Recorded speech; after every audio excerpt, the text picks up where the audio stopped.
It's Wednesday, February 1st. Welcome to this week's edition of CT Pulse on the HAN Network. I'm Kate Czaplinski.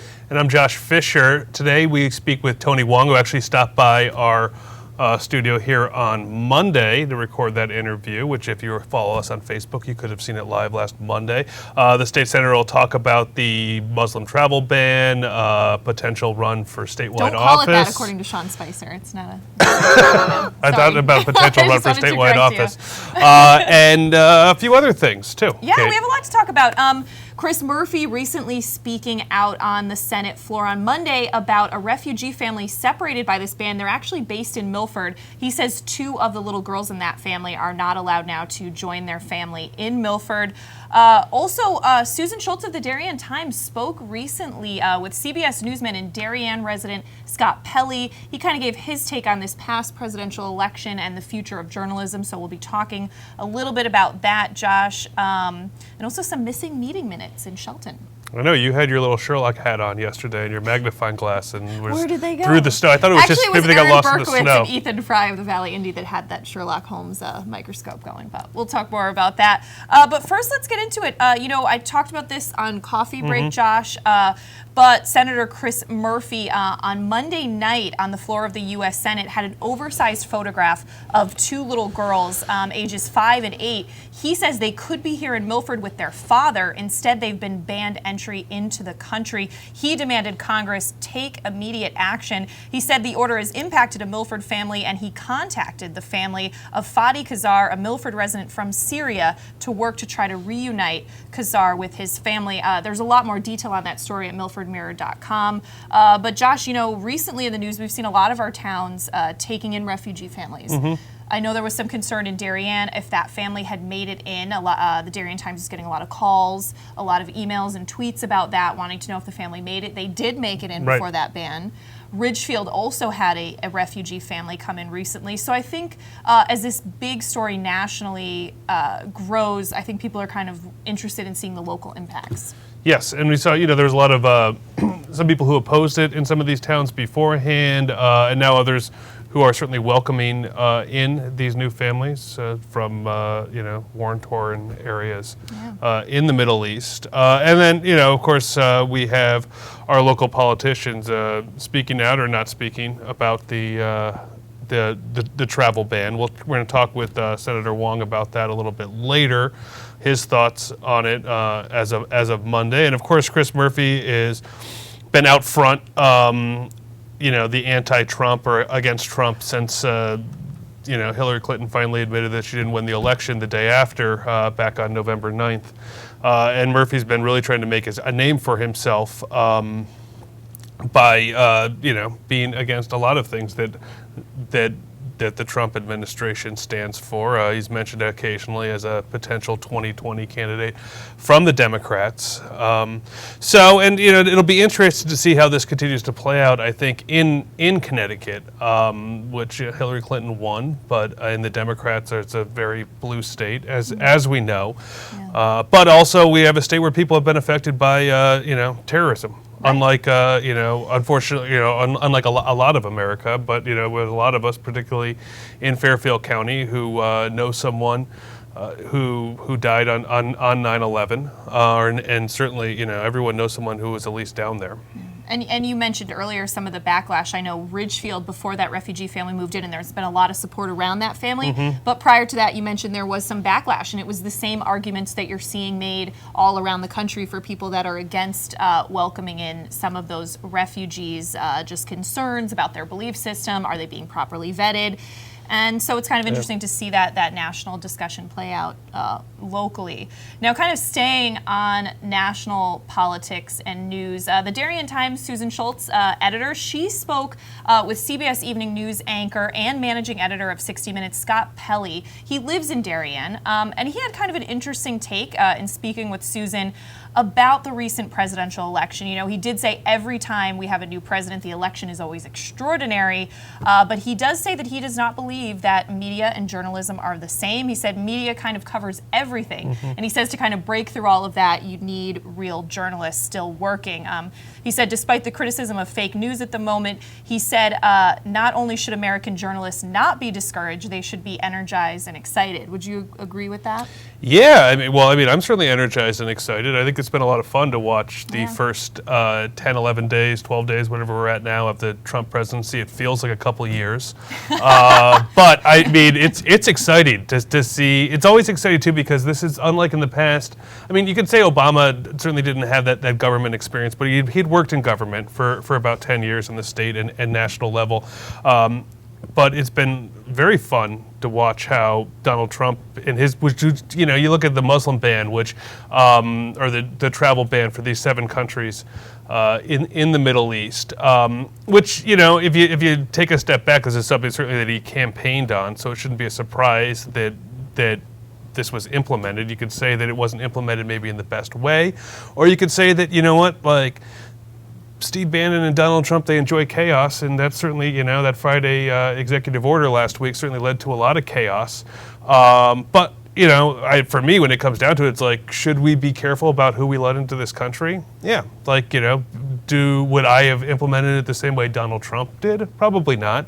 But I think the chaos is exciting from a journalistic standpoint of something that is interesting to cover, something that's interesting to watch. It's interesting to watch the, you know, how all the Democrats who were all angry about Republicans causing obstructions of Obama, and now all the Democrats are causing obstructions of Trump, and how both sides flip-flop, and you can't, you know, like, my thought is, you know, these people don't even seem to take their word seriously. Why should we, as Americans, take them seriously? Because they change the, you know, they don't actually, you know, like this Chris Murphy, you know, I've never really quite been sure if he wants more just to get his name out there, or if he picks and chooses these things to be passionate about. He's picked up certainly a good following, but like, I don't know. It's you know, I don't really think either side has a lot going for them other than well, chaos. You know, while Donald Trump was campaigning and even afterwards, we had some analysts saying, you know, don't take him literally. He's saying a lot of these things just to get a reaction. But now I think people are terrified to see, many people, not all, some are happy to see this, that he did mean a lot of those promises that he made. And, you know, going back to the Scott Pelley interview, he talks about kind of bias leading up to the election, saying that he did not believe it existed in the vast majority of us in American journalism. He added that he wasn't a fan of painting all media and journalism with so vast a brush. He said, we investigated on both of the primary candidates with equal vigor and told the truth on them every time we could figure out what the truth was. He said there are those that support the Trump administration, and it certainly has its detractors, but journalists now more than ever need to be energized about finding the truth and telling the truth without fear or favor. And we have actually seen in the very new Trump administration, he's not a big fan of some of the facts that don't line up with what he wants out there. So that is concerning. No, I mean, he certainly has done a good job at I didn't find that much bias, certainly in the political coverage. I think that if Donald Trump hadn't gotten all that free, you know, unfettered coverage basically during the primaries, you know, he never would have been the nominee anyway. So how can you complain about the media because you were born? You're a media star basically because of how the media covered you. But also, you know, it's also weird too because we don't typically have a president get elected and actually follow through on his campaign promises, and that's what's happening. And, you know, like Obama didn't do that, you know, so it could be frustrating, I think, too, for maybe some Democrats and Obama supporters that they actually, you know, that they lost the election, their candidate didn't win, and the one who won is doing what he said he was going to do, which is foreign to us as Americans. You know, I think even in this smaller scale of journalism that we do at HAN, it's kind of interesting because you do get accused of having biases. And I think we just know, being in it every day, when you're trying to get a paper done, you're trying to write a story, the truth is you don't have, we all have personal opinions, and that's editorials come into it. We have our own ideas. But when covering, you know, local elections, really what I think all of us want to do is tell both sides of the story. And I think the people that tend to think you would have a bias in your story are the people that are biased, right? Because they're passionate about it, and like I find it hard to be passionate about any of these people or things or anything like that because like they don't deserve to be, they don't deserve passion. They don't, like save passion for a good book or for a good movie or something like that. Like these jerks don't deserve our passion, and by getting wrapped up in the political passion, I think leads to you thinking that, it leads to everyone saying that side's wrong, my side's right. It doesn't get us anywhere. It's all, like we need to take passion out of politics and and bring pragmatism back to it. Yeah. And I think what we need to do, stop blaming, the Trump voters or, those who didn't vote him. Like, okay, so let's figure out what the real issues are, what we're concerned about, and come together on that. It's not more like, well, you voted for him or you didn't. So it's just kind of an interesting discussion. I don't think it's going away anytime soon. No, and it's going to be fun to watch our government collapse as the Democrats try not to do anything and Steve Bannon plans his coup d'etat or something. I don't think it's going to be a hostile takeover. It's going to be great, Kate. It's going to be great. This is the true test of America. This is the true test of America. Yeah. It'll be fun to see how it plays out. I don't think a lot of people will find it be fun, but I just stocked up on popcorn. Well, if you want to read more of that interview with Scott Pelley, it's interesting, local newsman, and you could read that at DarienTimes.com. Going to a much lower level of government here in municipal politics. There's no levels. All levels are important, all levels Kate. Are equal. No, they are important, but we're not talking federal anymore. The city of Shelton published meeting minutes regarding a controversial development proposal, but only after a Freedom of Information complaint was lodged against the city. The reporting here done by our own Aaron Berkowitz and the Valley Indies' Ethan Fry. They worked together on it. Now, minutes of a meeting may sound kind of boring and unexciting to people, but they are supposed to be available to the public within 7 business days after a meeting. Now, in Shelton's case, some of those meeting minutes were not posted or made available until 121 days after, which is a violation of the state's Freedom of Information Act. The oversight, according to the city, was because of a lack of staffing at Shelton City Hall, combined with a misinterpretation of the Freedom of Information law. Now, those minutes raised concerns among people who oppose the town center at Shelter Ridge, which you saw some protesters in that photo. That consists of a proposed zone change to pave the way for a 121-acre mixed-use development off of Bridgeport Avenue. A lot of neighbors there very upset about it. A lot more on that story at SheltonHerald.com. I thought this was neat too because it was two, technically competing publications, the Valley Independent and our own Shelton Herald, working together for the public good. Yeah. And it's always nice to see. Yeah, so check that out, SheltonHerald.com. Josh, you want to step out for a break? Yeah. I want to talk about winky faces on Twitter. We love winky faces on Twitter. Send us more. Particularly from potential Republican nominees for governor. You shared your list recently of your picks. Yes, of our picks, and got some response. We had, I can't even remember offhand what it. I have it right here. So it was Peter Lamage, and this is only the top 5. Peter Lamage at number 5, Aaron Stewart, the New Britain governor, or mayor rather, at number 4, Tony Hwang at number 3, Mark Boughton at number 2. And Tim Herbst. Was that a Freudian slip on the? I mean, hey, I don't know. Like, who am I going to vote for?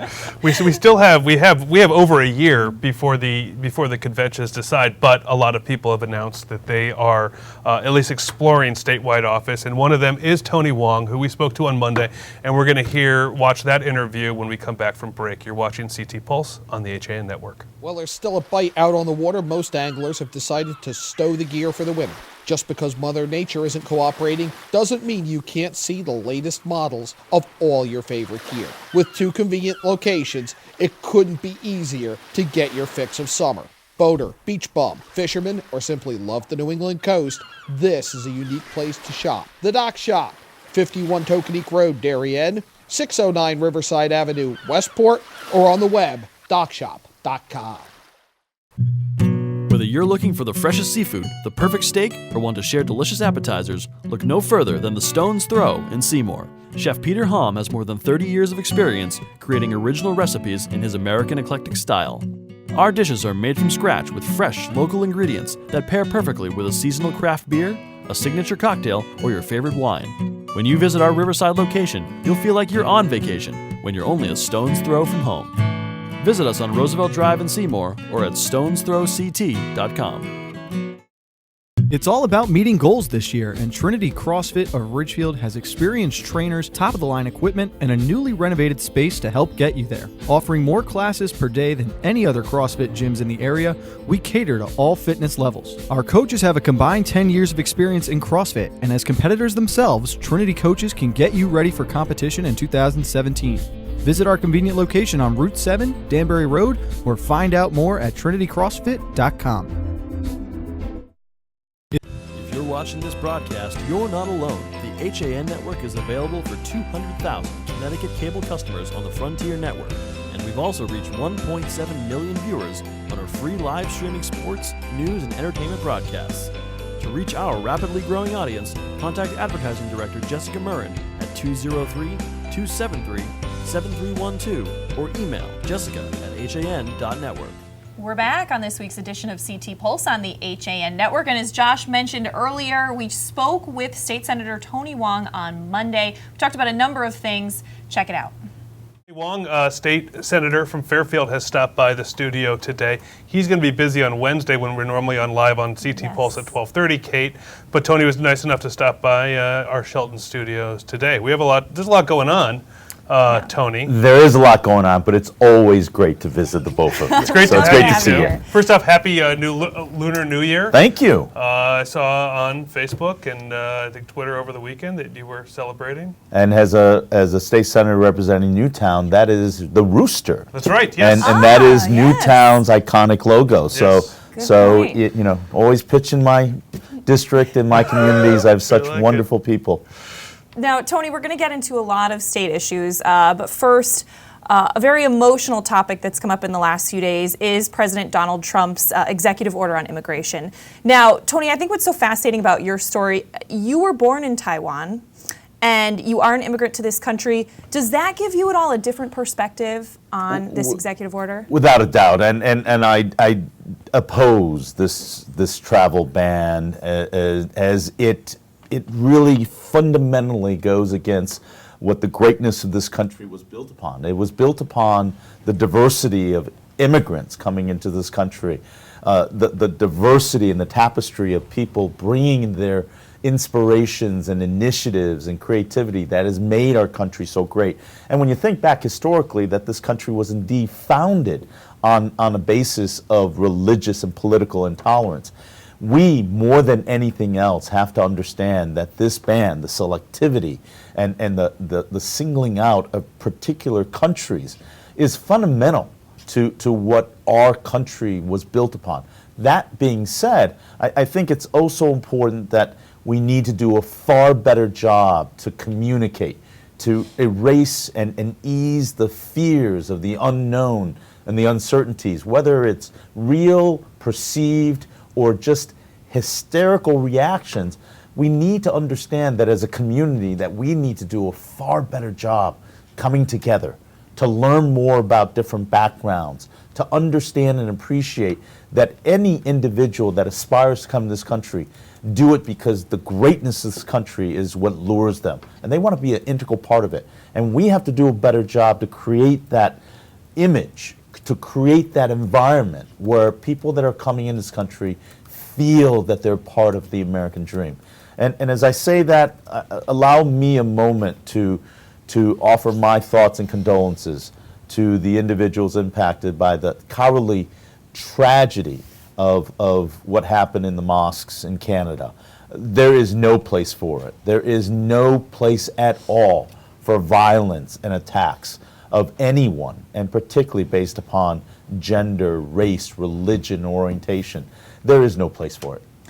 Now, Tony, you represent several communities in Connecticut. Did you have any specific concerns about any of your constituents after you heard about this executive order? Without a doubt. I think in our community, we're a diverse community, but and in Bridgeport, there's the Bridgeport Islamic Council, very engaged group and just wonderful supporters of nonprofits and charitable endeavors in our community.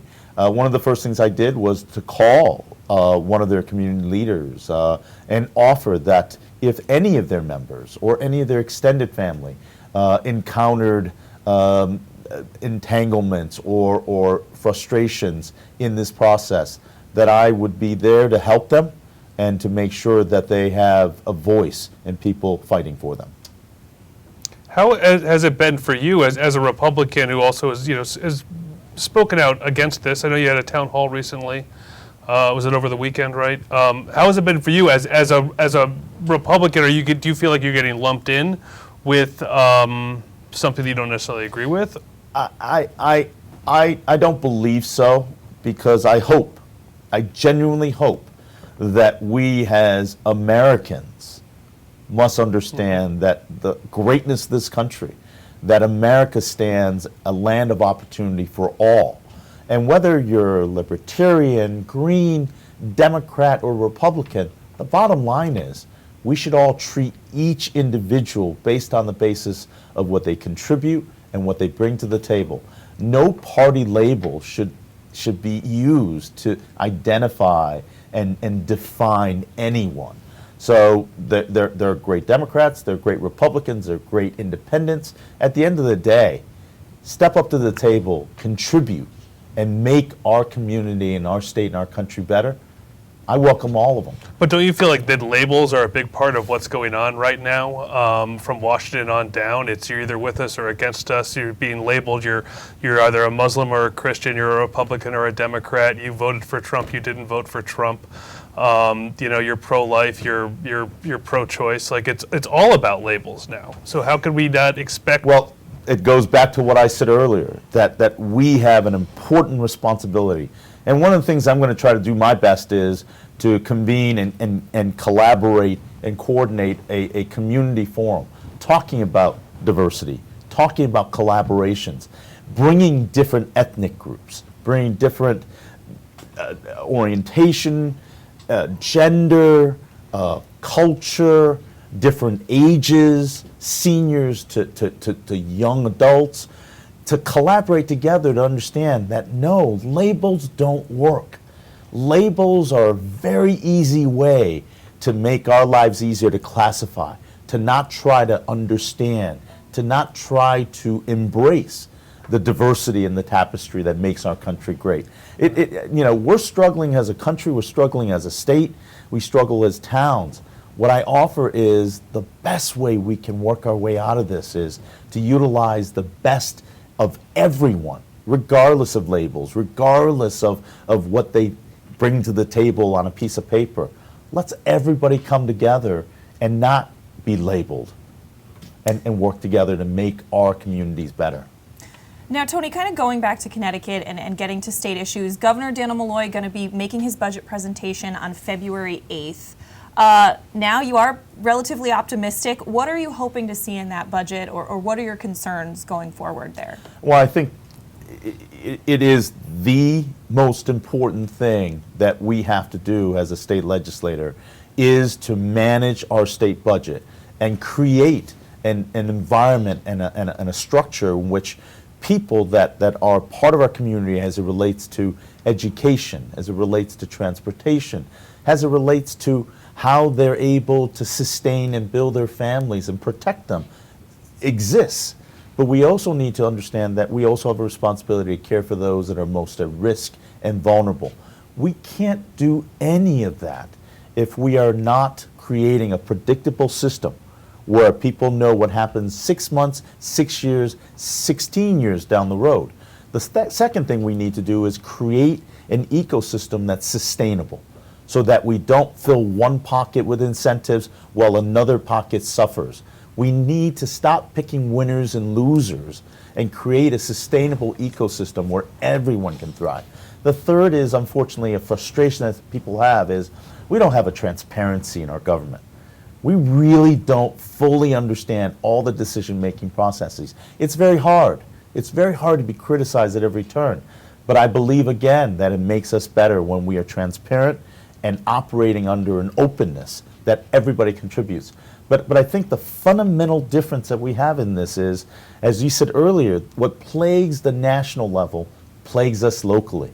The segments that we easily place people into labels, that a Republican believes this, a Democrat believes this, and that someone who advocates for education and versus somebody who advocates fiscal responsibility, they take camps and break off and don't talk to each other. I will tell you, I've talked to so many of our seniors that understand and respect the value of educational excellence, because it's imperative to the quality of their community, the quality of the people they interact with, but also the land value of real estate in those communities. So to pit seniors against educational advocates, it's an easy way to splinter off and take smaller pieces of success.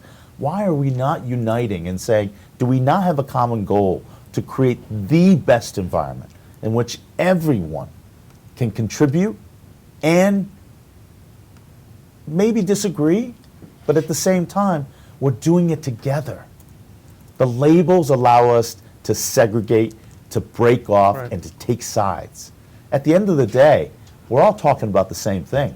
Let's all work together to find solutions. Sounds And I like- know sometimes it's a cliche, but you know what? It works when people all show up without biases. Sounds like a pretty good stump speech. Yeah. Or, It does. You're right about that. No, and I mean that as a compliment, you know, Yes. certainly. But your name, Tony, has been mentioned. I think you formed an exploratory committee for to run for, you know, another office. Where is it? Is it governor? Is it Congress? Is it state treasurer? You know, it really is an exploratory stage. And I'll tell you what it's done for me in making me a better legislator and representing the 28th district, in which I'm incredibly honored and privileged to do. And that is my focus as well, is the fact that we get to travel to different parts of the state. We listen to all segments of the state in our exploratory phase. And you know what it reinforces to me? And we live in a great state. And we have so much potential and capability. And that if we stop getting in our own way, if we stop breaking off and taking small pieces of victory, that if we unite and understand that Eastern Connecticut has the same perspectives and priorities as Southwestern and Northwest and the Southeast, Northeast, here's the problem. We split off what we don't know. Right. And as a legislator, as we talk from national to state and even to our local, the fact that we can segment people off because of prejudices, biases, or labels, it allows people to break us apart. You know what? What I've learned from exploring is this. We live in Connecticut, and I'm proud to be a Connecticut resident, but also it's imperative that we solve the problems at the state level, because what we do up in Hartford impacts everyone in our state. That's what I've learned from exploring, and it's something that's been incredibly valuable. Good. Now, you did just have a town hall session over the weekend talking to voters and residents. What are some of the issues that they brought up that they were most concerned about? Well, I think advocacy groups in education, transportation, jobs in our economy, the sense of stability and prediction, as well as what they are looking forward to for the next 5-10 years, is one of tremendous uncertainty. When we see data numbers of job losses and how the state is really not gaining its footing, it's a concern. But I think the other part is it can't help but overflow. The real emotions of the national election and what's going on cannot be ignored, and we have to recognize that we need to channel that emotion. We need to focus that emotion and do things that are within our control. You know, I'm wearing a Be Kind pen, and what has been taught to me by advocates of this movement is the fact that, you know, being nice is a process. Being kind is a conscious effort, an adaptive skill to say life may not always treat you fair, and things may not always be going the way you want it to be, but we can make a conscious effort to realize that we are grateful for the things that we have, and that there are other people less fortunate throughout our community, throughout our region, and that we can make a conscious effort through whatever we may feel to channel that energy to make others people's lives better that are within our reach and impact. That has been something that for me, in the midst of all the things that we can't control, in the midst of all the emotionality of a national election, it grounds me. It reinforces to me that it may be as simple as opening a door for someone you don't know and knowing that the satisfaction is you have made a conscious effort to contribute. Those are simple things. Maybe I like things to be simple, but the reality is little things like this that we can do in our lives that make a positive contribution to people that we can touch are things that sometimes we should remember. We should have Tony here every Monday because it's a really great way to start the week with a positive message like that. And I think you'd be a great candidate for any statewide office, Tony, so we love talking with you. Well, I'm a candidate right now to be the best person that I can be, to be the best parent and the best dad and the best state senator for the 28th district. So, you know what? Let's keep focused on the goal at hand. There's so much to do. But again, to keep the priorities that we're in a great opportunity and in a privileged position to make positive contributions. Not everybody's going to agree with me. Lord knows that doesn't even happen in my own house. And I repeated that line over and over again. But it's context, and it's also an understanding that we have within our control to make differences. And how wonderful is that? It's got to figure a way how to control this deficit in Connecticut. But being honest, being transparent, and being willing to make the choices. We should vote on labor contracts. We should enforce spending caps. Look, those are easy, low-hanging fruit that we've not had the honesty and discipline to do. Again, let's go back. Let's do things because it is the right thing to do. As my dad, who I love and adore, has said, character is defined by doing the right things when no one's looking. Doing the right things for the greater good. You know what? If we all do a little bit of that, we'd be in a far, far better place. Well, thanks, Tony. That's a great way to end this interview. And thank you so much for coming in and talking with us. It's always great to see both of you. Wonderful to see you. Tony. And on time, done right, safe and reliable. MrHandymanCT.com. Let our satisfied customers tell it. I have called Mr. Handyman for every reason, every occasion, every broken item, every leak. They have bailed me out on many occasions, and I would recommend them to anyone. For any project, large or small. MrHandymanCT.com. Are you ready for winter? Ski and Sport has everything you need to be fully outfitted for the season. A family-owned and operated business with over 40 years of experience, Ski and Sport's 3 convenient locations in Fairfield County offer top-quality, high-fashion ski and winter wear. In addition to clothing for men, women, and children, we also offer seasonal rentals for the entire family. Stop by our stores on 1 Ethan Allen Highway in Ridgefield, 877 Post Road East in Westport, and at 110 Main Street in New Canaan, or visit us at skiandsport.net.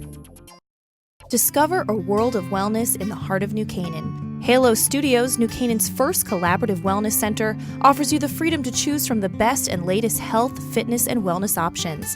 Inside Halo Studios, you'll find all the wellness experts you need at places like Halo Fitness, Priority Wellness, and Sama Yoga Center. Come by for a free wellness assessment, open 7 days a week at 45 Grove Street. For more information, visit halostudios.com or call 203-594-9909. Just have a sports injury or slip and fall that needs immediate care? Coastal Ortho Express Urgent Care gives you direct access to an orthopedic specialist fast, without an appointment. Basketball, hockey, skiing, whatever the sports injury is, sprain or fracture, Coastal Ortho Express can help. Coastal Ortho Express Urgent Care, open Monday through Saturday, now in 2 locations. The iPark Building at 761 Main Avenue in Norwalk and 36 Old Kings Highway South in Darien. Or go to coastalorthoexpress.com, like them on Facebook.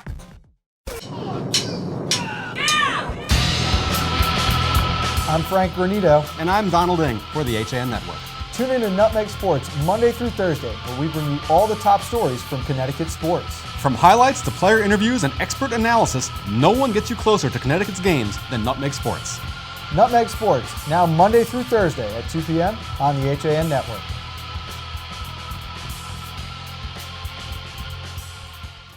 Welcome back to CT Pulse. Now, what happens, Doug Smith, if you see your shadow tomorrow?